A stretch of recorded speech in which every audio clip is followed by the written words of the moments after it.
Çocuğunuz gece havlamayı andıran şöyle bir öksürükle uyanıyor mu?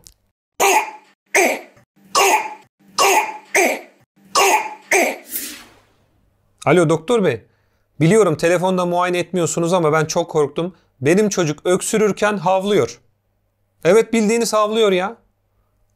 Arkasından da fok balığı sesi çıkarıyor.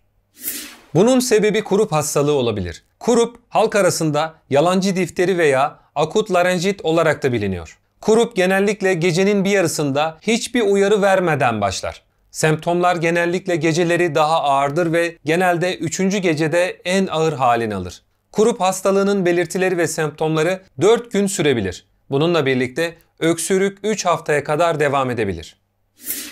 6 ay ila 3 yaş arası çocuklarda sık görülen kurup, viral bir enfeksiyonun neden olduğu bir hastalıktır. Virüs, ses telleri ve soluk borusunda ödem oluşmasına yol açar. Ödem hava yollarını daraltarak nefes alıp vermeyi zorlaştırır. Kurupta havlama sesi gibi bazen de fok balığı sesine benzer sesler hastalığın en belirgin özelliğidir.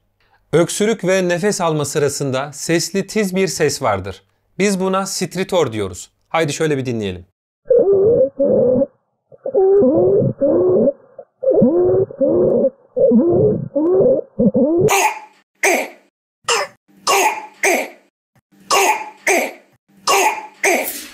Sonbahar, kış ve bahar aylarında daha sık görülen kurupta her zaman ateşlenme olmayabilir. Belirtiler gece çocuk yatar pozisyondayken ağırlaşır. Kurup görünen çocukların %10'u hastanede tedavi görmektedir.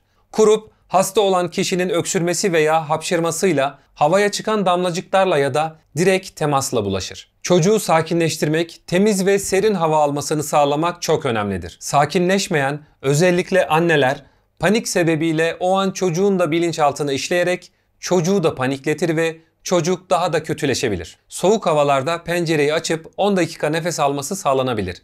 Sıcak havalardaysa buzdolabının kapısını açıp karşısında 5 dakika nefes almak çocuğu rahatlatabilir. Ancak çocukta nefes almada zorluk, huzursuzluk, bilinç bulanıklığı, sıkışık ve hırıltılı solunum, yüksek ateş ve morarma gibi belirtiler varsa mümkün olan en kısa zamanda bir sağlık kuruluşuna başvurmak gerekiyor.